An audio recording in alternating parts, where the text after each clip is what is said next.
L'horloge marquait 11h30 du soir, lorsque le cabinet Mendoza y Ramirez se vida presque entièrement.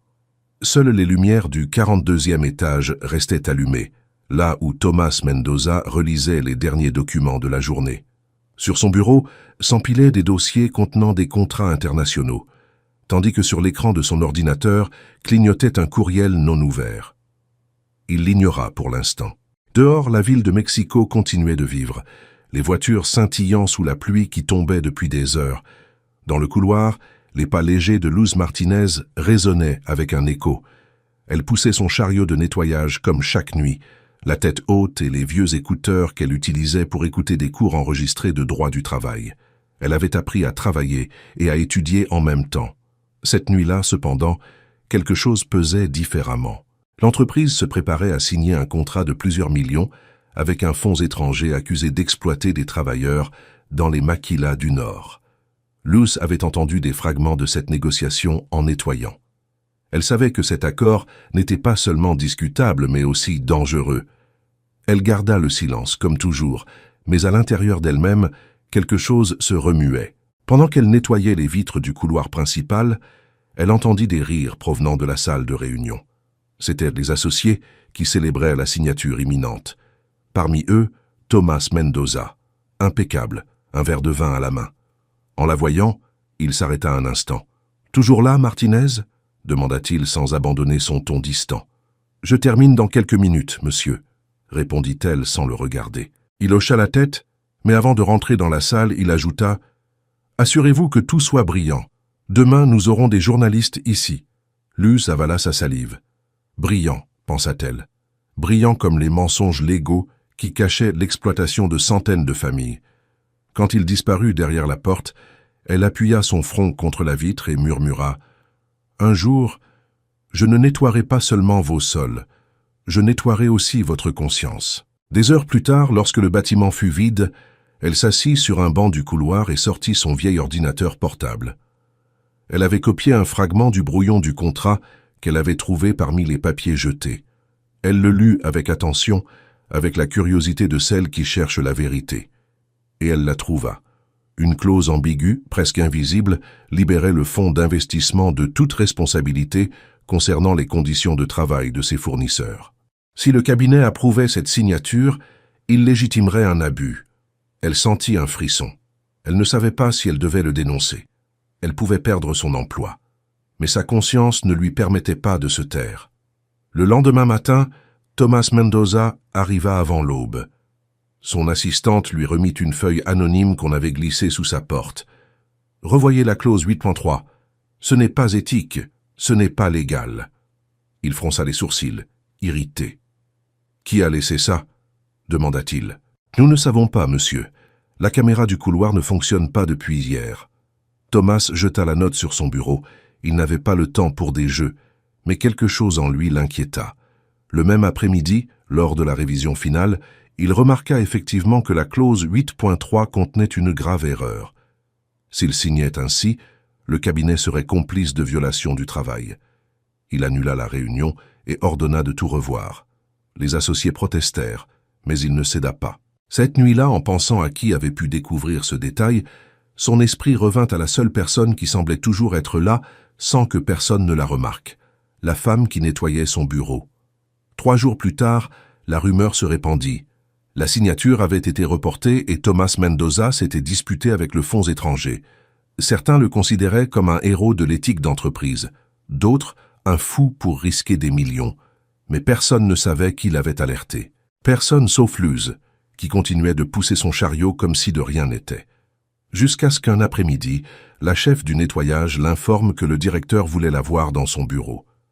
Luz sentit son cœur s'accélérer. Elle entra d'un pas prudent. Thomas était assis, les bras croisés. « Fermez la porte, s'il vous plaît. » Elle obéit.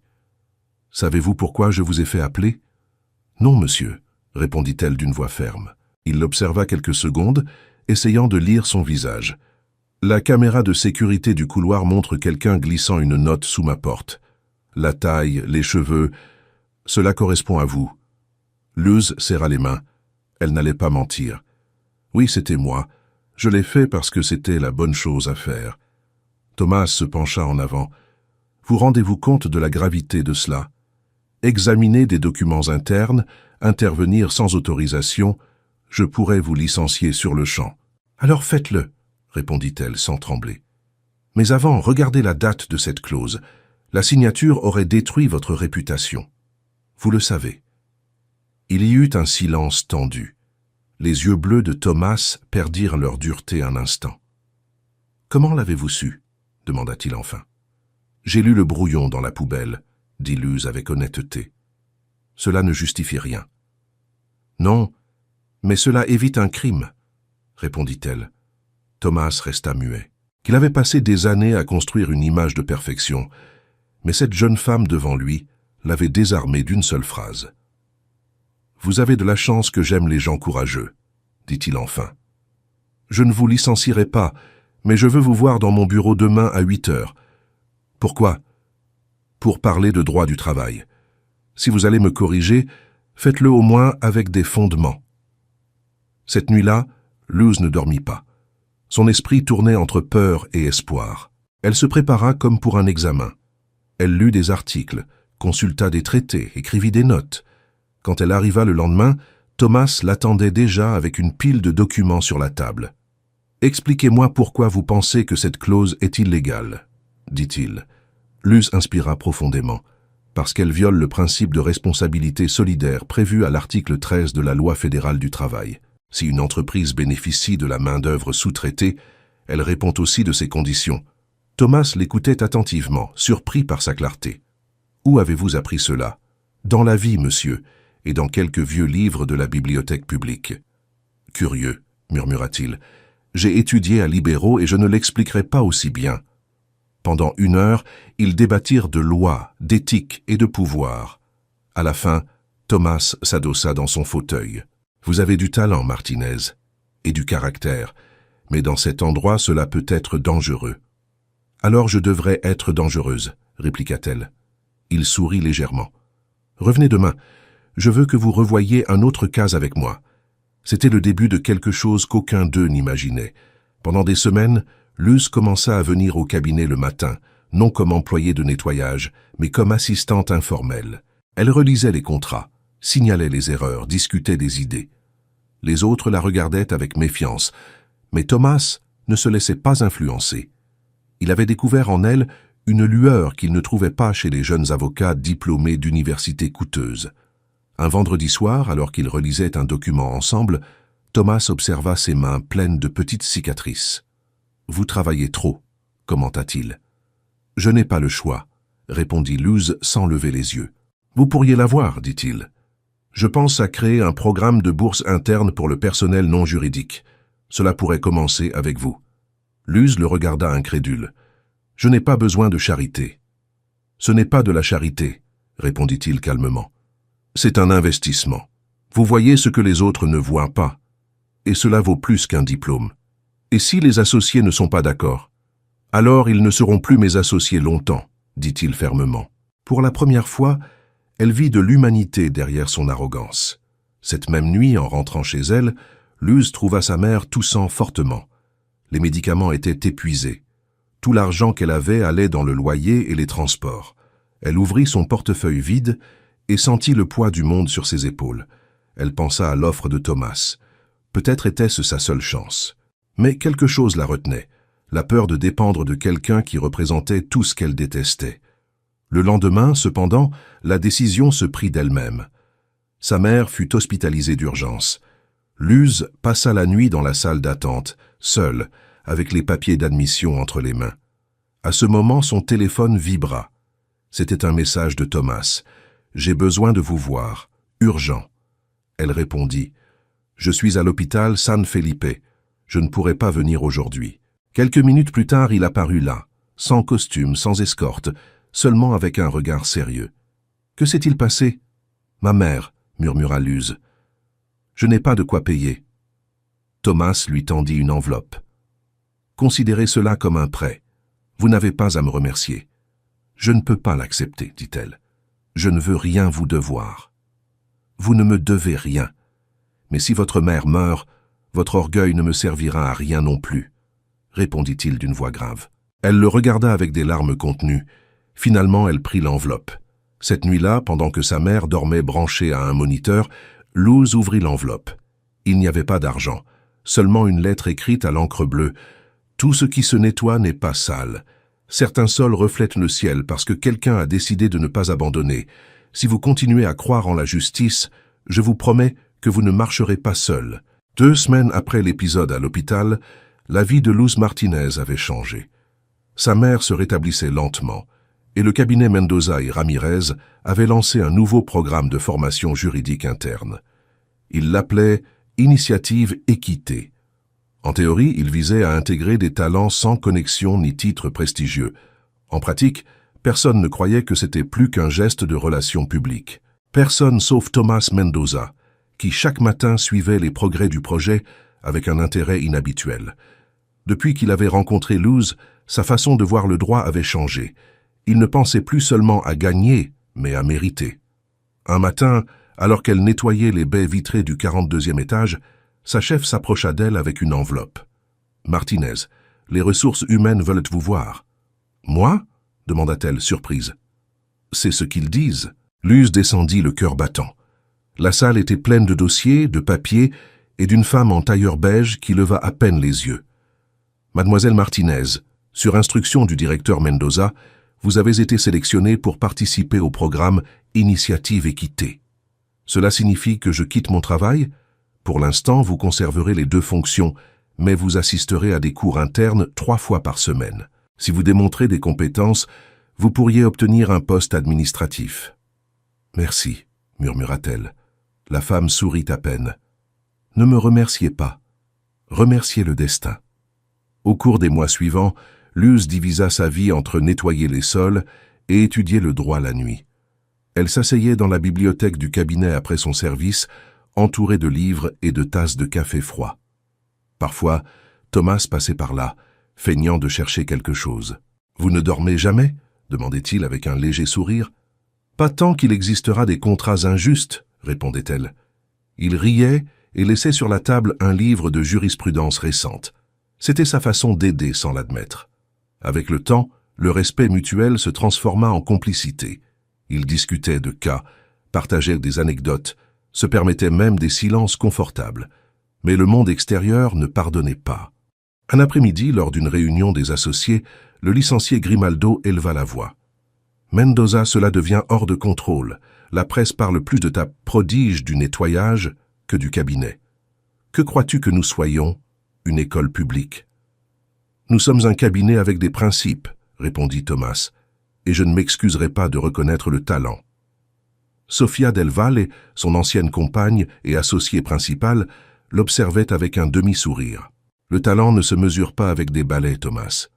Le talent se mesure en résultats, et elle a déjà corrigé 3 contrats que tu as mal approuvés, » répliqua-t-il. Le silence tomba comme une sentence. Cette nuit-là, Sofia décida de se venger. Quelques jours plus tard, alors que Luz terminait son service, on l'intercepta dans le couloir.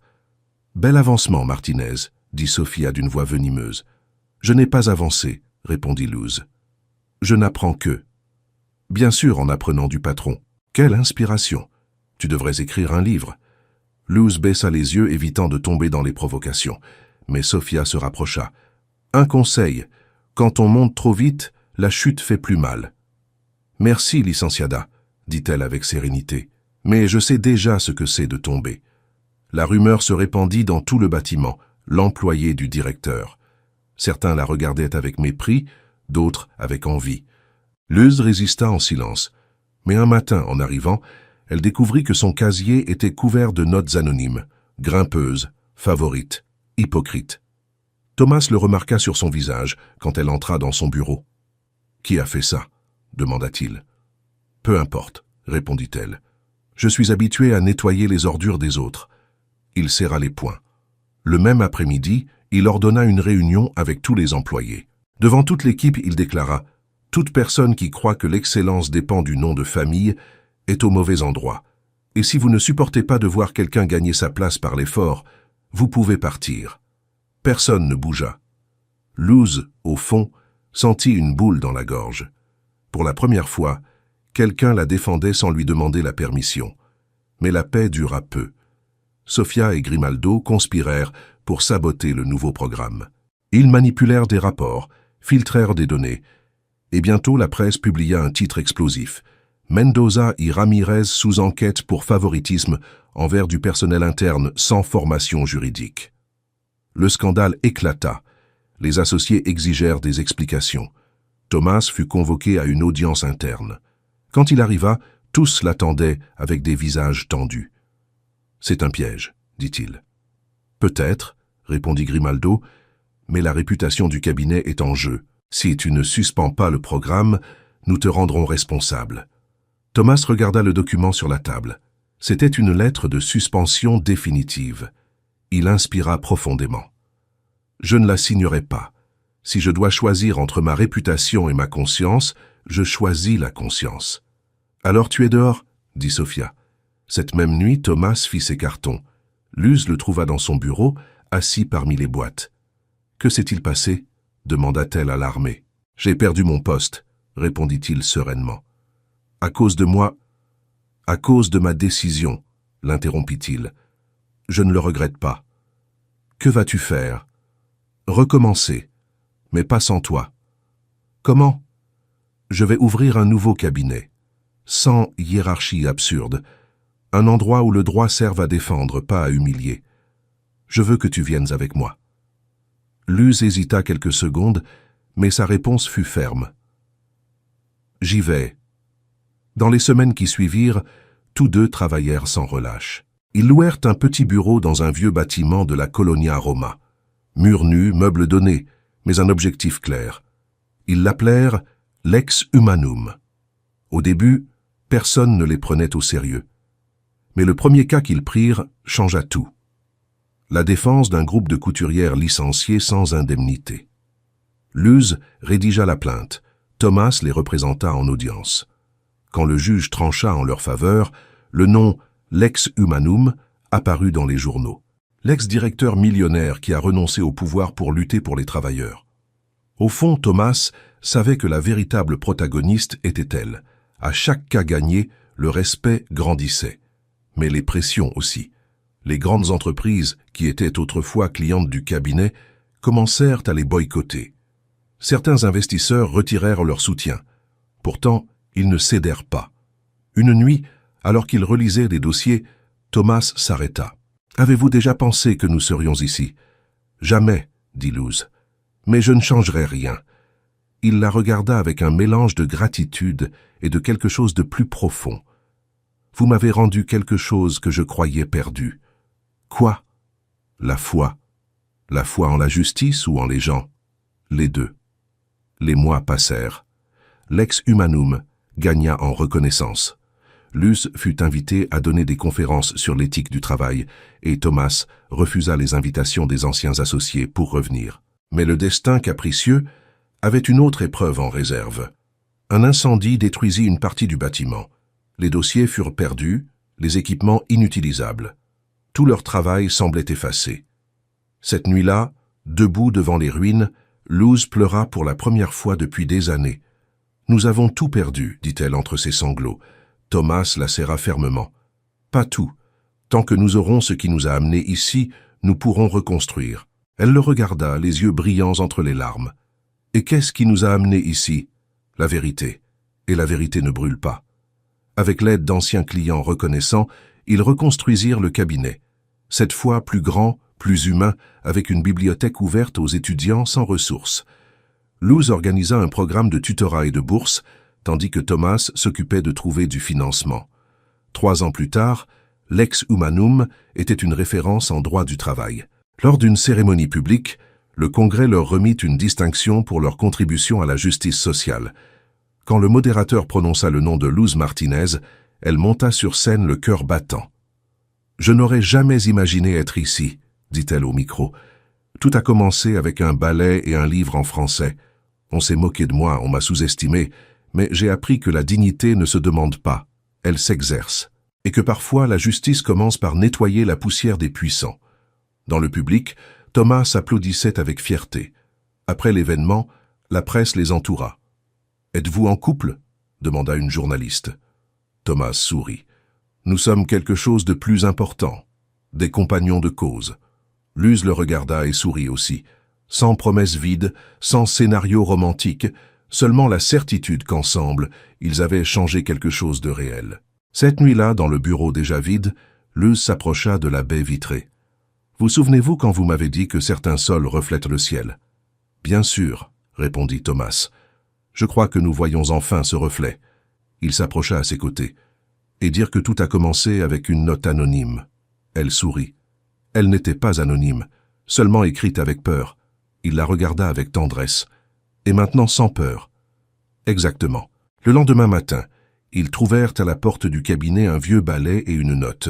« Merci de nous avoir appris que le courage ne dépend pas du costume que l'on porte, mais de la vérité que l'on défend. » Luz le souleva avec soin et le posa à côté de son bureau comme un symbole. Depuis lors, chaque nouvel avocat entrant à Lex Humanum devait nettoyer le couloir principal le premier jour, non comme punition, mais comme rappel. Parce que personne n'est au-dessus du travail d'autrui, et parce que tous, à un moment, devons commencer par le sol pour regarder vers le haut. Des années plus tard, quand la presse l'interviewa sur sa trajectoire, on lui demanda ce qu'elle dirait aujourd'hui à l'homme qui s'était autrefois moqué d'elle. Luz sourit en regardant Thomas, qu'il observait depuis l'autre bout de la salle, relisant des documents avec sa concentration habituelle. Je lui dirai merci, parce que sans sa moquerie, je n'aurais pas appris que même le mépris peut devenir un feu pour forger la justice. Le cabinet Mendoza y Ramirez n'existait plus. À sa place s'élevait un nouveau bâtiment, avec une plaque de bronze qui disait « Centre de justice communautaire Luz Martinez ». Et en dessous, en petites lettres, fondé par Thomas Mendoza, en l'honneur de celle qui lui a rappelé que la loi ne se défend pas d'en haut, mais depuis le cœur. Cet après-midi-là, alors que le soleil se couchait derrière les gratte-ciel, Luz sortit sur le balcon de son bureau. La ville était toujours pleine de bruit, de circulation et d'inégalité, mais elle ne la voyait plus de la même façon. Désormais, dans le chaos, elle trouvait un sens. Elle sortit de son sac le vieux livre en français, le même qui était tombé par terre la nuit où tout avait commencé. Sur la dernière page, elle écrivit une phrase. « Il n'y a pas de justice sans compassion, ni de pouvoir sans humilité. » Puis elle le posa sur l'étagère à côté du balai. Elle ferma la porte, inspira profondément et sourit. Elle avait nettoyé bien plus qu'un bâtiment, elle avait nettoyé l'histoire.